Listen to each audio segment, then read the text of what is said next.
Assalamualaikum warahmatullahi wabarakatuh. Pada pertemuan keempat ini, kuliah biologi dasar, kita akan membahas tentang organ-organ yang ada pada tumbuhan.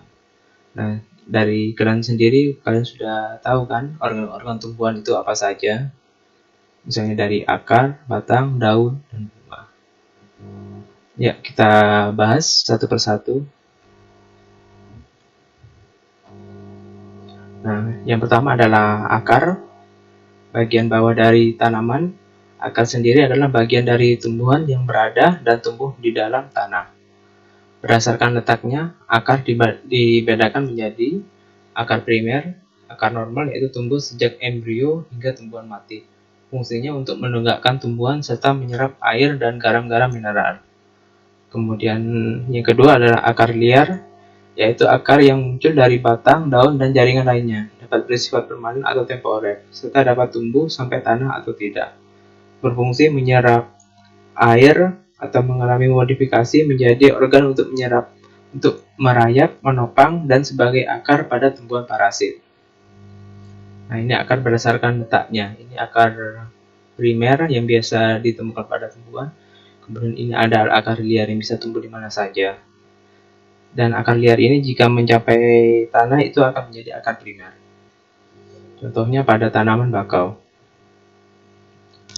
Dilihat dari potongan membujur, akar terbagi menjadi 4 bagian, yaitu daerah tudung akar, daerah pembelahan, daerah pemanjangan, dan daerah diferensiasi. Bisa dilihat di sini, di gambar ini. Ini ada ujung akar, tudung akar. Dari ujung akar ini terbagi menjadi ini tudung akar, kemudian ada zona pembelahan, pemanjangan, dan sel rambut akar. Nah, ini zona pematangan ini adalah daerah yang berdiferensiasi atau membentuk sel-sel yang khusus. Nah, ini sudah ada keterangannya. Nah, penyusun akar itu terdiri dari jaringan epidermis, yaitu jaringan yang melindungi lapisan terluar akar. Pada daerah diferensiasi, epidermis dapat termodifikasi menjadi rambut akar yang panjangnya mencapai 5-8 mm. Kemudian korteks, terusan atas sel-sel parenkim yang terusan renggang sehingga terdapat rongga antar sel. Korteks berfungsi menyimpan cadangan makanan berupa butir-butir amilum. Kemudian ada endodermis, merupakan selapis sel yang menjadi pembatas antara korteks dan silinder pusat. Berfungsi mengatur masukkan air ke dalam jaringan xilem di silinder pusat. Kemudian ada peristikel, terdapat tepat di belakang endodermis. Fungsinya dalam pembentukan cabang akar atau cabang batang. Peristikel merupakan lapisan terluar dari silinder pusat atau stele. Kemudian juga ada jaringan pembuluh, yang biasanya itu yang kalian kenal adalah jaringan xilem dan floem. Nah, jika akar dipotong melintang, akan tampak jaringan penyusun akar, yaitu epidermis, korteks, endodermis, peristikel, dan jaringan pembuluh. Nah, ini perbedaan akar dikotil dan monokotil. Pada akar dikotil ada stele, monokotil juga ada, xilem floem juga ada, inti ada, rambut akar ada. Biasanya pada dikotil itu ada kambiumnya. Kemudian organ kedua pada tanaman yaitu batang. Batang bagian tumbuhan yang terletak di atas permukaan tanah. Fungsinya menopang daun, buah, dan bunga. Di batang terdapat buku dan ruas. Nah, ini bisa dilihat. Buku merupakan tempat keluarnya daun atau tunas, sedangkan ruas adalah jarak di antara dua buku. Nah, ini bisa dilihat bagian-bagiannya, ada berkas pengangkutan, xilem dan floem di sini, kemudian ada jaring tumbuh, ada mata akar. Struktur batang dibagi menjadi dua, yaitu batang monokotil dan dikotil. Yang monokotil, epidermis, letaknya paling luar dari organ batang. Tadi dari ini kutikula, lapis sel, yang dinding selnya sudah mengalami penebalan yang berfungsi untuk melindungi batang terhadap kekeringan. Bentuknya rektanguler dan tersusun rapat tanpa adanya ruang antar sel. Kemudian batang dikotil, epidermisnya merupakan struktur luar yang disusun oleh satu lapis sel. Terdapat stomata dan bulu-bulu. Pada umumnya, epidermis tumbuhan monokotil sama dengan tumbuhan dikotil.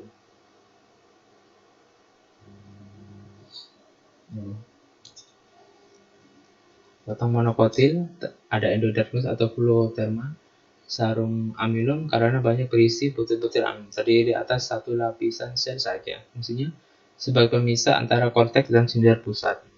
Sedangkan batang dikotil, korteksnya terdiri di atas beberapa lapis sel dengan rongga-rongga udara di antara sel-selnya. Fungsinya sebagai tempat pertukaran gas.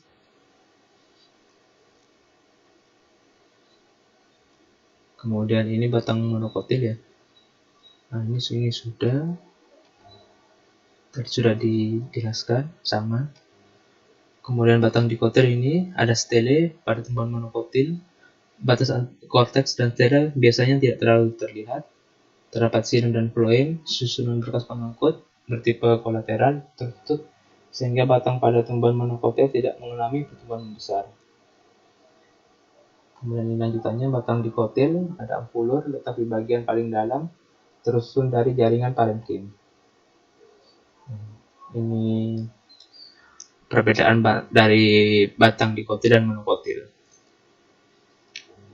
Bisa dilihat perbedaannya itu yang ada dan tidak ada antara dikotil dan monokotil. Kemudian organ ketiga tumbuhan yaitu adalah daun. Yang kalian ketahui ya, daun itu berwarna hijau, dan kenapa berwarna hijau? Karena mengandung zat warna yaitu klorofil. Nah, ini bagian daun sendiri merupakan salah satu organ tumbuhan yang tumbuh dari ranting, biasanya berwarna hijau mengandung klorofil dan terutama berfungsi sebagai penangkap energi dari cahaya matahari untuk fotosintesis. Struktur daun epidermis merupakan lapisan sel hidup terluar. Jaringan ini terbagi menjadi epidermis atas dan bawah, berfungsi melindungi jaringan yang terdapat di bawahnya. Kemudian jaringan tiang atau palisada, jaringan ini mengandung banyak kloroplas yang berfungsi dalam proses pembuatan makanan. Ciri-ciri jaringan ini adalah sel-sel berbentuk silinder dan tersusun rapat.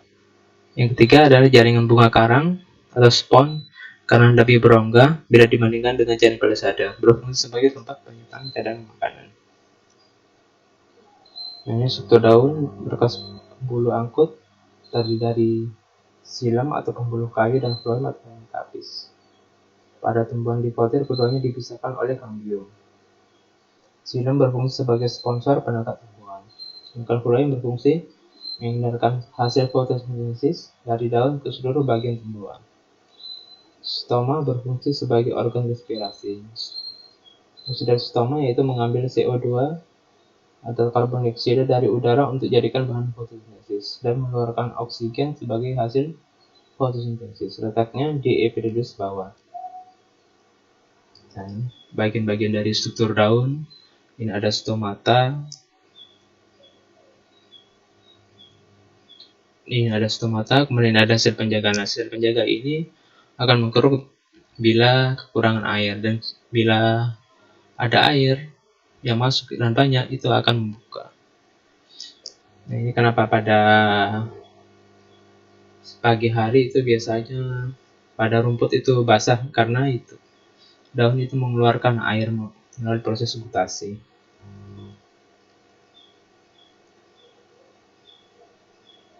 Nah, ini organ tanaman berikutnya adalah bunga. Bunga itu adalah alat reproduksi seksual pada tumbuhan. Bunga sendiri dibagi menjadi dua, yaitu bunga sempurna, bunga yang memiliki putik dan benang sari, alat reproduksi, dan bunga lengkap.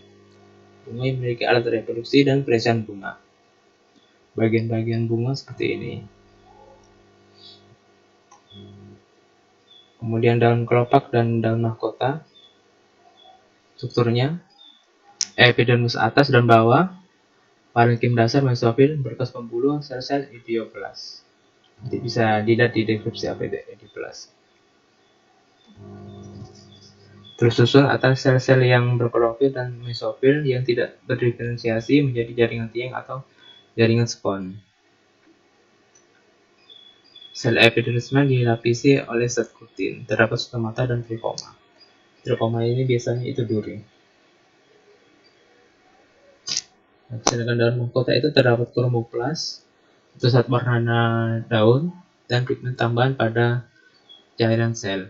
Daun mahkota ini itu yang disebut bunga. Daun mahkota yang masih muda mengandung zat tepung.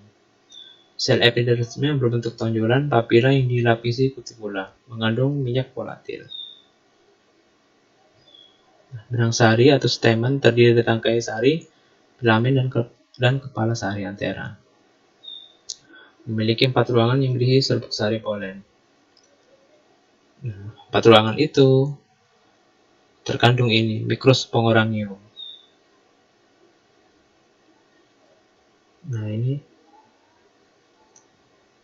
Mikrosporangium menjadi mikrospora dan bulu menjadi gamet jantan. Ini alat penyerbukan pada bunga.